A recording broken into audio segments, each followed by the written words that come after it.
दोस्तों, हमारी कहानी चल रही थी नफरत का बंधन। ये कहानी का पार्ट 5 है।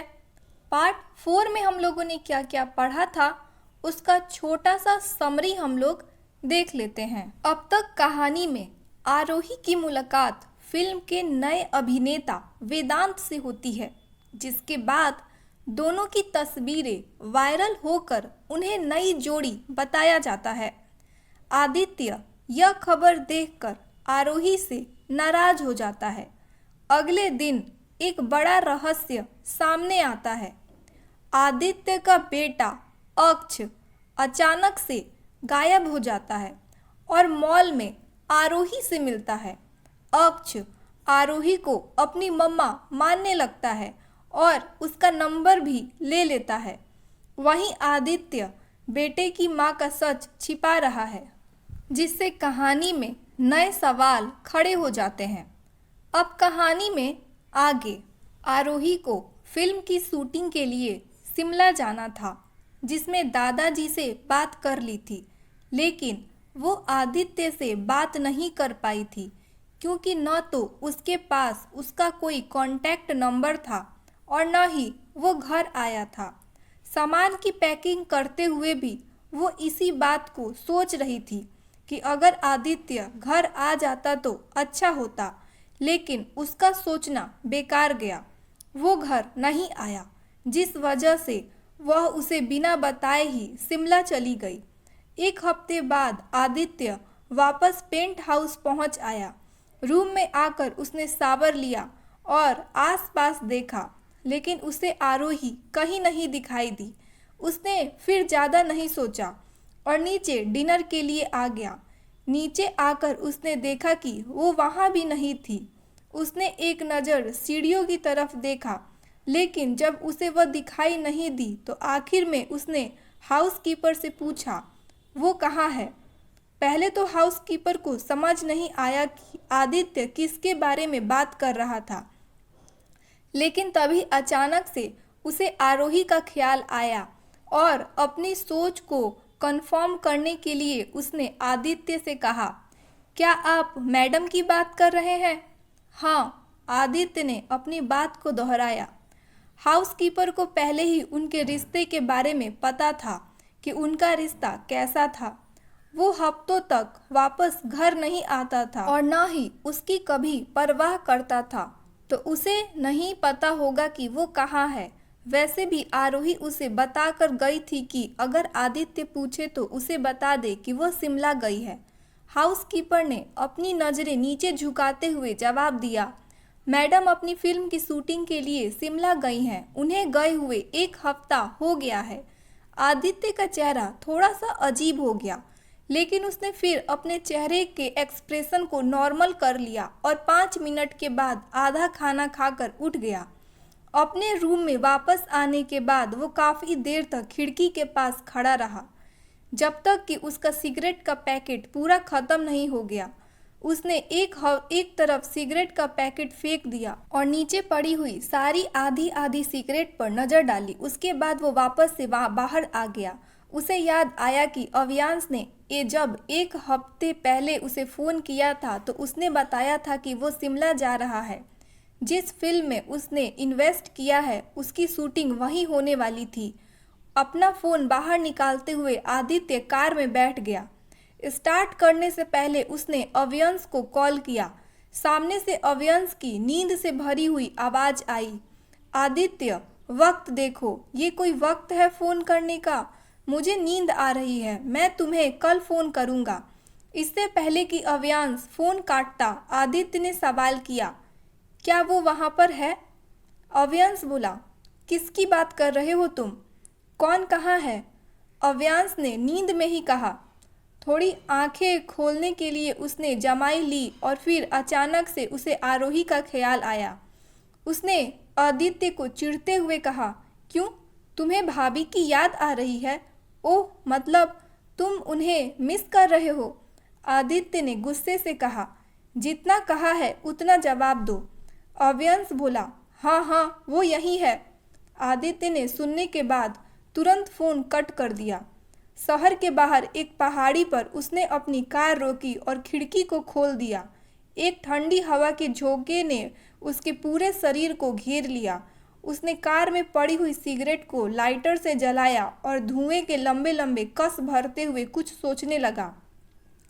शिमला आने के बाद ही आरोही को बहुत तेज फीवर हो गया था और वो पूरे 1 हफ्ते तक बुखार में रही, जिस कारण से उसकी शूटिंग नहीं हो पाई और डायरेक्टर ने पहले दूसरे लीड्स के शूट स्टार्ट कर दिए जिसमें उसका जिक्र नहीं था। उसे बस 1 हफ्ते तक आराम करने के लिए कहा गया। 1 हफ्ते बाद जब वो जाकर होटल से बाहर निकली और शूट पर गई, अब वो अच्छा फील कर रही थी। आरोही जैसे ही शूट लोकेशन पर पहुंची, सबसे पहले उसके पास सनाया आई। आते ही उसने उसे तंज कसते हुए कहा, तो तुम आ गई, वरना तो मुझे लगा था कि हमें तुम्हारे बिना ही फिल्म ख़त्म करनी पड़ेगी। वैसे मानना पड़ेगा तुम्हें, जब से आई हो वीआईपी ट्रीटमेंट मिला हुआ है। लगता है किसी के बिस्तर गर्म करने का कमाल है, वरना हमें तो ऐसा ट्रीटमेंट कभी नहीं मिलता, चाहे हम कितने भी बीमार होते हैं। आरोही को उसकी बात बिल्कुल भी अच्छी नहीं लगी। वो सीधा सीधा उसके कैरेक्टर पर सवाल उठा रही थी। उसकी हिम्मत भी कैसी हुई कि वह उसे ये सब कहे।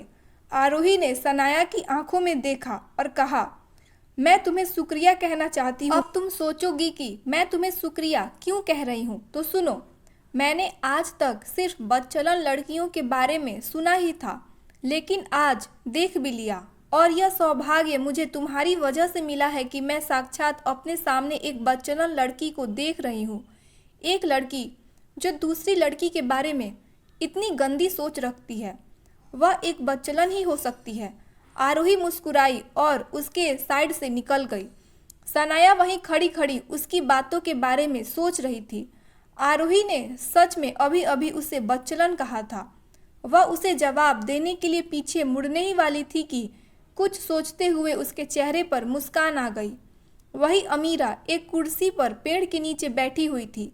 धूप से बचने के लिए उसने चश्मा लगाया हुआ था और वाइट कलर का शॉर्ट ड्रेस पहनी हुई थी। अभी अभी शूट खत्म करके वो वहाँ बैठी थी। आरोही सीधा उसकी कुर्सी के पास गई और दूसरी कुर्सी जो उससे कुछ दूरी पर थी उसे खींचकर उस पर बैठ गई। अमीरा ने जैसे ही उसे देखा, वो मुस्कुराकर बोली, अरे तुम आ गई, तुम्हें देखकर अच्छा लगा। क्या तुम्हारी तबीयत अब ठीक है?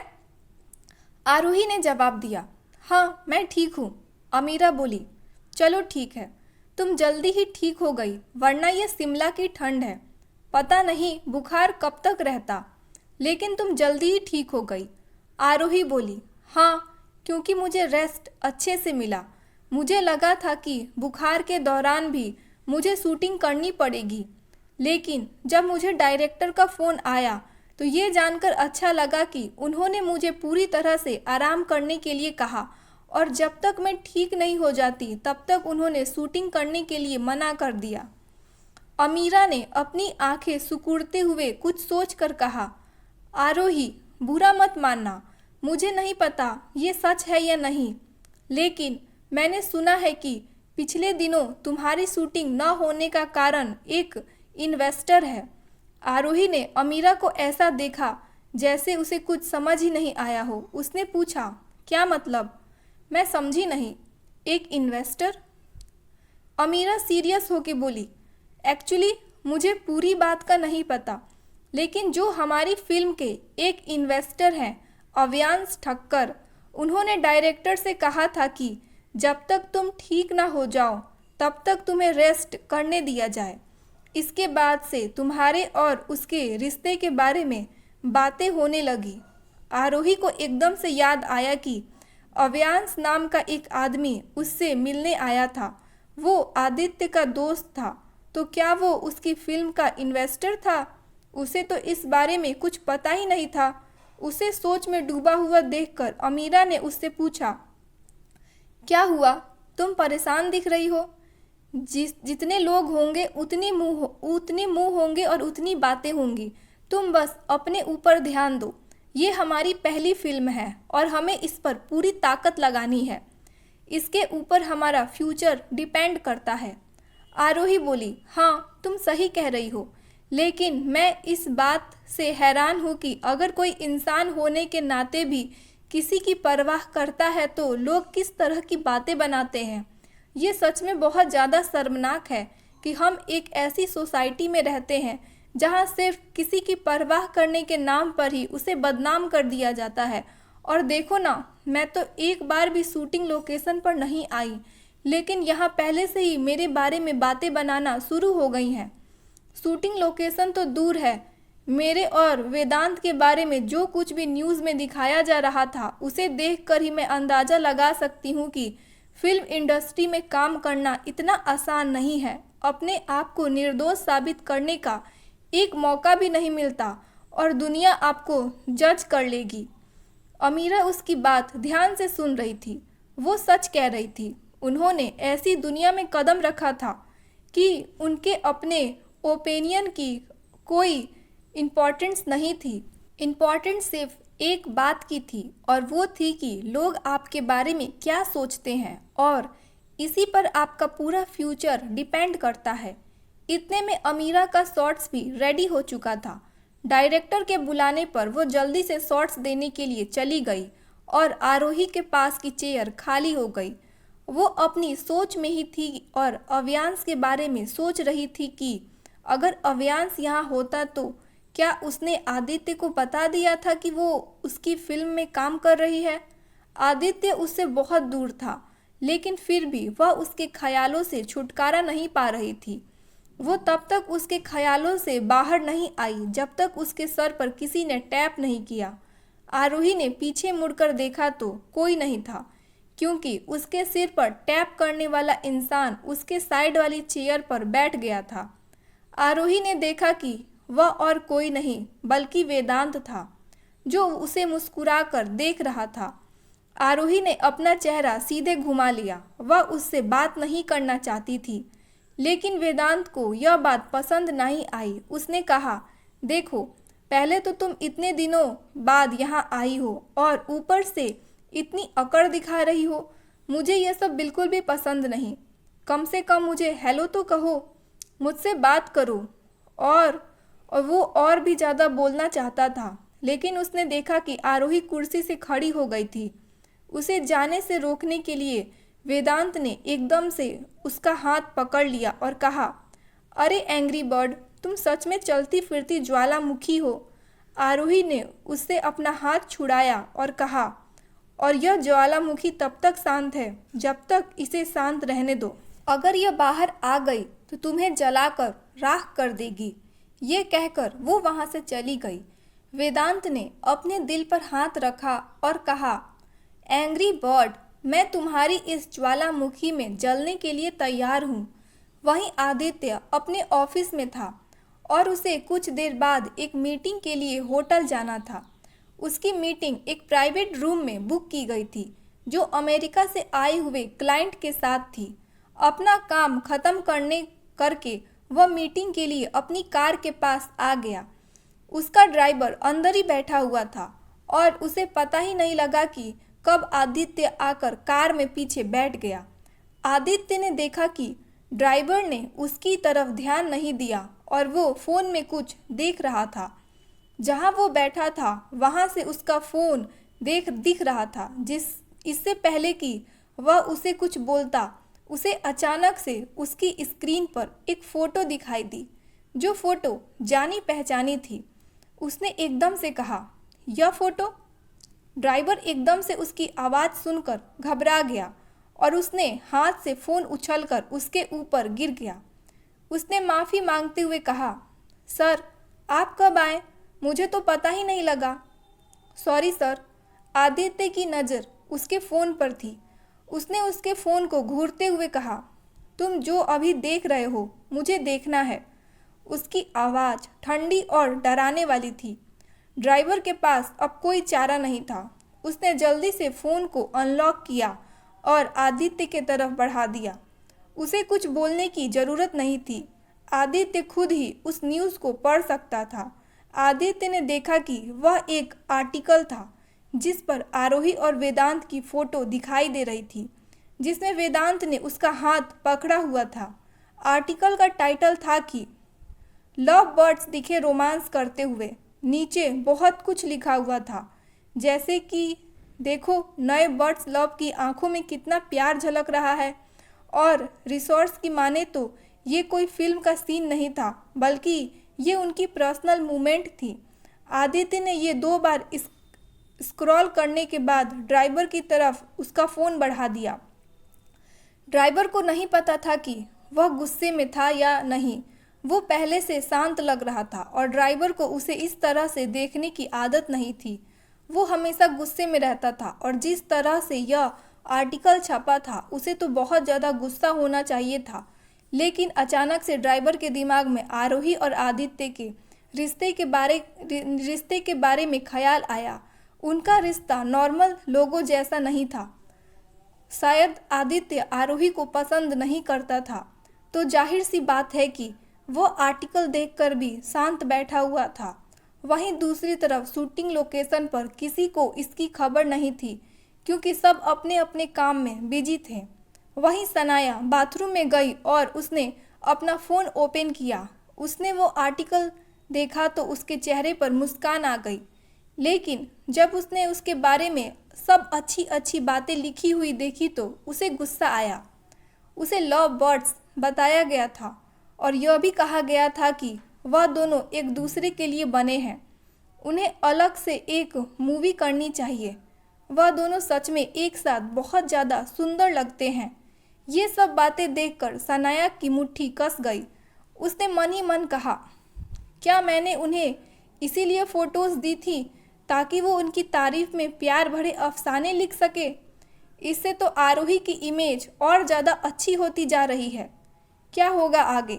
जब आरोही को पता लगेगा इस आर्टिकल के बारे में, क्या सच में आदित्य को ये सब देखकर कोई फर्क नहीं पड़ता? और आखिर कब पता लगेगा आरोही को आदित्य के बेटे की सच्चाई? आइए जानते हैं।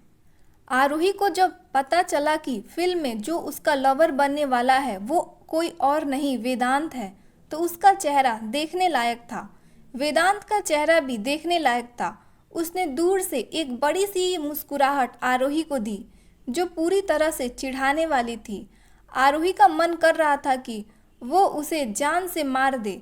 आरोही ने मन ही मन कहा, उसने जरूर ही अपनी पावर का इस्तेमाल करके ऐसा किया होगा। उसे समझ में नहीं आ रहा था कि आखिर वो उसके पीछे क्यों पड़ा हुआ है। पहले आरोही के कुछ अकेले के शॉट्स थे और उसके बाद रात के समय उसके वेदांत के साथ शॉट्स थे।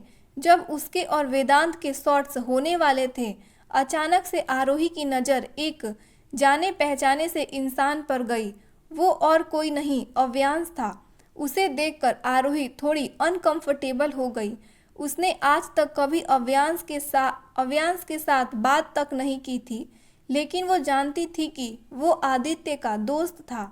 आरोही ने पहले ही स्क्रिप्ट पढ़ ली थी। इसमें उसका एक्सीडेंटल किस होने वाला था। वैसे तो वो सचमुच का किस नहीं होने वाला था, लेकिन फिर भी आदित्य के दोस्त के सामने वो अपनी एक्टिंग करने से डर रही थी। पहले उसने वेदांत के साथ कुछ नॉर्मल सीन हुए जिसमें ज़्यादा कुछ नहीं दिखाया गया था। उसके बाद उसका किस वाला शॉट्स था जो आधे घंटे बाद होने वाला था। उसके बीच में कुछ और कैरेक्टर्स के शॉट्स थे।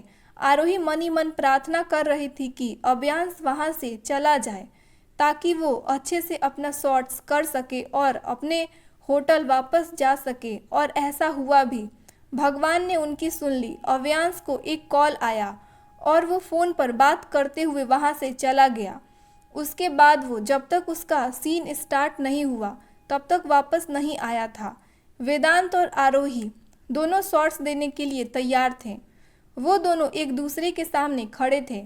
उसे अचानक से एक दूसरे से टकराना था और इसी बीच उनका किस हो जाना था। वेदांत ने आरोही को आंख मारी। आरोही का मन हुआ कि वो उसका आंख बाहर निकाल ले। पहले शॉट्स में वे एक दूसरे से टकराए। डायरेक्टर ने कहा कि उन्हें और ज़्यादा नज़दीकी बढ़ानी होगी, तभी ये रियल लगेगा। दूसरे शॉट्स के बाद भी वे ठीक से शॉट्स नहीं दे पा रहे थे। वेदांत ने डायरेक्टर की तरफ देखा और कहा, क्यों ना हम रियल में किस कर लें। जैसे ही आरोही ने सुना, उसने घबरा कर वेदांत को देखा। वेदांत उसकी तरफ देखकर मुस्कुरा रहा था। उसने फिर से आंख मारी। आरोही का मन कर रहा था कि वो एक जोरदार थप्पड़ मारकर उसकी मुस्कुराहट छीन ले। उसने जल्दी से डायरेक्टर की तरफ देखा और कहा, डायरेक्टर, मैं इसके लिए कंफर्टेबल नहीं हूँ। डायरेक्टर ने कहा, हाँ ठीक है, मैं जानता हूँ, लेकिन इस बार अच्छे से करना। आरोही ने वेदांत को घूर कर देखा और धीरे से कहा, ये सब तुम्हारी वजह से हो रहा है, तुम ठीक से शॉट्स क्यों नहीं कर रहे हो। वेदांत ने उसके गुस्से वाले चेहरे को देखकर बहुत खुशी हो रही थी। उसने मन ही मन कहा, एंग्री बर्ड, तुमने मुझे बहुत परेशान किया। तुम हमेशा मुझसे भाग जाती हो।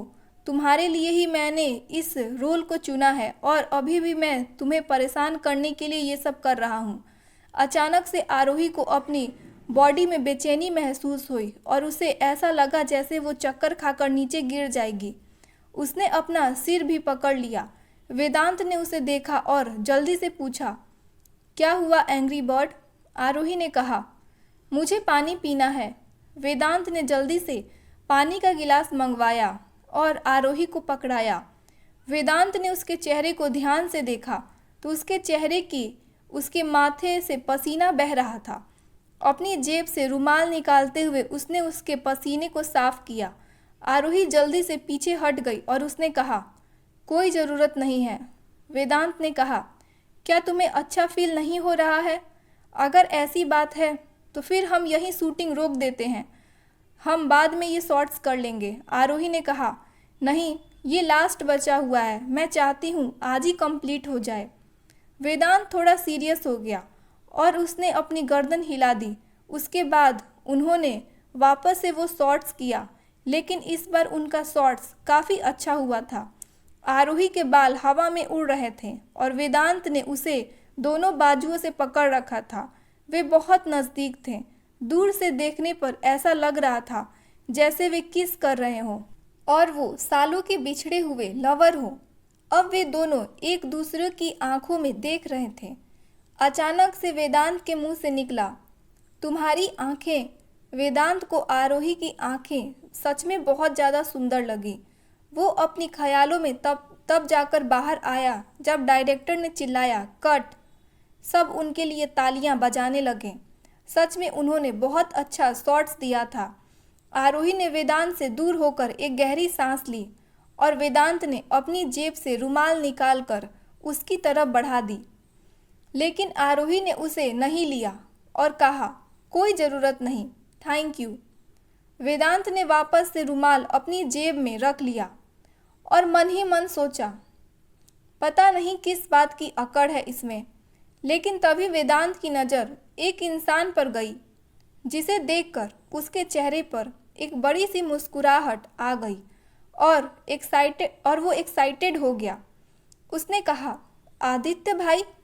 ये नाम सुनकर आरोही, जो वहाँ से जा रही थी, अचानक से वेदांत की तरफ देखने लगी और फिर उसकी नज़र का पीछा करते हुए उस इंसान की तरफ देखा जो अपनी पैंट के पॉकेट में हाथ डाले खड़ा हुआ था और उसे ही देख रहा था। आरोही की सांस जैसे रुक गई। उसे ऐसा लगा जैसे किसी ने उसके चेहरे पर तमाचा मार दिया हो। आरोही ने वेदांत की तरफ देखा जो आदित्य को देखकर बहुत खुश लग रहा था। उसने वेदांत से पूछा, क्या तुम उसे जानते हो? वेदांत ने जब देखा कि आरोही उसके साथ बात कर रही है तो उसने उससे पूछा, तुम किसकी बात कर रही हो? आरोही ने फिर नज़र घुमाकर आदित्य की तरफ देखा। वेदांत ने कहा, अच्छा, तुम आदित्य भाई की बात कर रही हो? वो मेरी बुआ जी के बेटे हैं, लेकिन तुम क्यों पूछ रही हो? देखो, मैं जानता हूँ कि मेरा भाई बहुत स्मार्ट है, लेकिन वो शादीशुदा है। वैसे तो मैं उनकी पत्नी से नहीं मिला, क्योंकि जब उनकी शादी हुई थी तब मैं इंडिया में नहीं था, लेकिन मैंने सुना है कि उनकी पत्नी बहुत खूबसूरत है। तुम्हारा कोई चांस नहीं है और मुझे समझ नहीं आता कि तुम शादीशुदा आदमी पर क्यों लट्टू हो रही हो। तुम्हारे सामने एक सिंगल हैंडसम आदमी है, लेकिन तुमने उसे एक बार भी भाव नहीं दिया। वो उसे और भी ज़्यादा बात करना चाहता था, लेकिन उसने देखा कि आरोही ने उसकी बात नहीं सुनी और वे वहाँ से जा रही थी। आरोही जल्दी से होटल पहुंचना चाहती थी। वो आदित्य के नज़रों का सामना नहीं कर पा रही थी। उसे समझ नहीं आ रहा था कि आदित्य वहाँ पर क्या कर रहा था।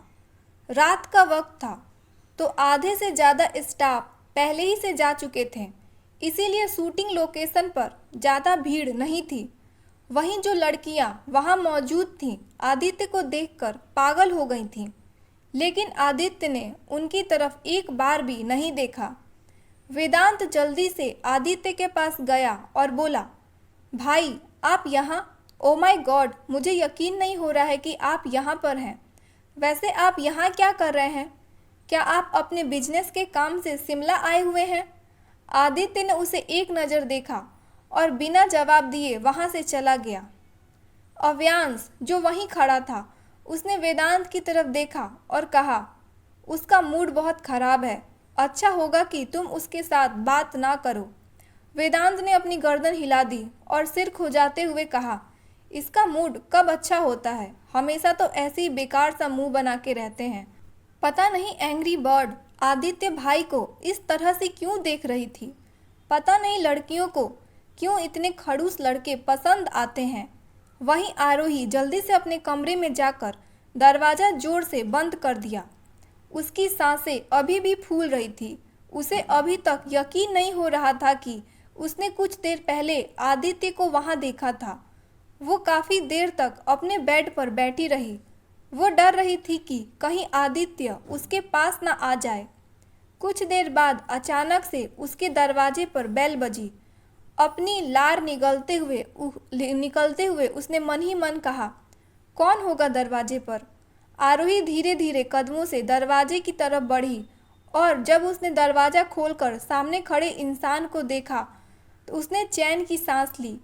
दरवाजे पर खड़े आदमी ने अपने हाथ में पकड़ा हुआ खाना आरोही की तरफ बढ़ाया और कहा, मैडम ये आपके लिए है, मैंने तो कोई पार्सल ऑर्डर नहीं किया। आरोही ने उससे कहा। वो आदमी बोला, आपका नाम आरोही ही है ना? आरोही ने गर्दन हिला दी। तो यह पार्सल वाले आदमी ने कहा, तो ये आपके लिए ही है। आरोही ने फिर पार्सल ले लिया। दरवाज़ा बंद करने के बाद उसने देखा कि उसमें एक नोट भी था। नोट को खोलते हुए आरोही ने पढ़ा, एंग्री बर्ड ये तुम्हारे लिए है। मैंने देखा कि तुमने शूटिंग पर भी कुछ नहीं खाया, तुम्हें भूख लगी होगी। वेदांत। आरोही ने खाना टेबल पर रख दिया और कहा, ये आदमी, मैं इसका क्या करूं? वो सावर लेने के लिए बाथरूम में चली गई। आधी रात हो गई थी। अब उसे यकीन हो गया था कि आदित्य उसके पास नहीं आएगा। ये सोचकर वो राहत महसूस कर रही थी, लेकिन जैसे ही वो बाथरूम से गुनगुनाते हुए बाहर निकली, उसने अपने बेड पर एक आदमी को बैठे हुए देखा, जिसके हाथ में सिगरेट थी और वो लंबे लंबे कस ले रहा था। सफ़ेद बेडशीट के ऊपर काले काले कपड़े पहने हुए आदित्य ऐसा लग रहा था जैसे नरक का देवता हो। आरोही पहले तो उसे घूरती रही, फिर धीरे से कहा, आदित्य। आदित्य को पता तो लग गया था कि बाथरूम से बाहर आ गई है, लेकिन उसने उसकी तरफ ध्यान नहीं दिया। जब उसने उसका नाम पुकारा तो आखिर में उसने उसकी तरफ देखा और फिर उसकी नज़र वहाँ रखे खाने पर गई।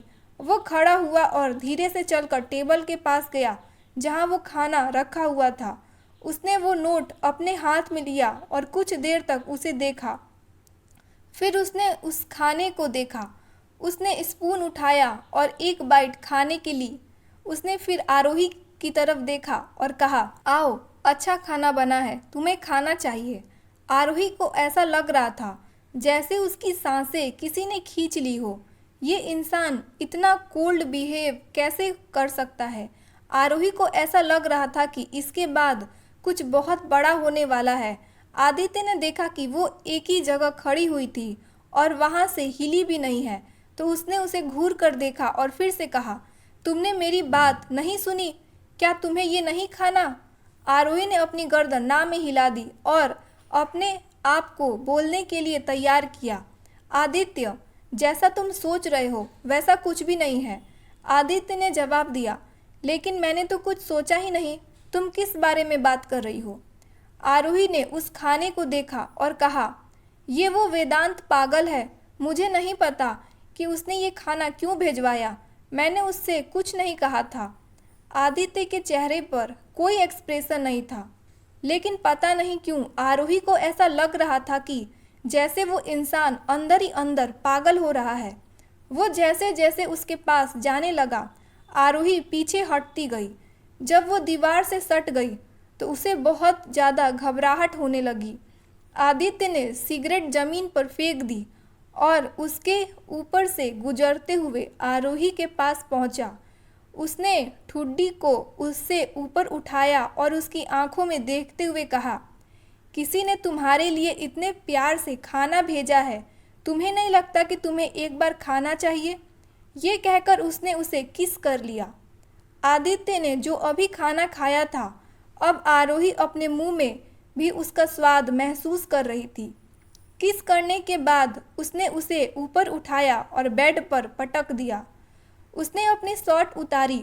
आरोही ने उसके आगे अपने दोनों हाथ कर दिए। वो बहुत ज़्यादा गुस्से में लग रहा था और ऐसा लग रहा था कि वो पहले से कहीं ज़्यादा पागलपन कर रहा है। ऐसा लग रहा था जैसे अगर उनके बीच कुछ हुआ तो वो इंसान उसे आज जान से मार देगा। वो जैसे ही नीचे झुकने लगा, आरोही ने उसके सीने पर हाथ रख दिया और कांपते हुए बोली, नहीं आदित्य, तुम ऐसा नहीं कर सकते। मैं तैयार नहीं हूँ। आज उसने पहली बार अपने लिए बोला था। इससे पहले जब भी उनके बीच कुछ होता था तो वो कुछ नहीं कह पाती थी। उसे ऐसा लगता था कि ये उनका धर्म है, लेकिन वो जानती थी कि अगर वो आज नहीं बोली तो फिर कभी भी नहीं बोल पाएगी। तभी आदित्य की कर्कश आवाज़ सुनाई दी, क्या कहा तुमने? क्या होगा आगे? क्या आरोही की रिक्वेस्ट पर आदित्य रुक जाएगा? और क्या मोड़ आएगा आदित्य और आरोही की उलझी हुई जिंदगी में? क्या होगा जब वेदांत को आदित्य और आरोही की शादी के बारे में पता लगेगा? दोस्तों, आज के पार्ट्स में इतना ही। आगे की कहानी कल आएगी।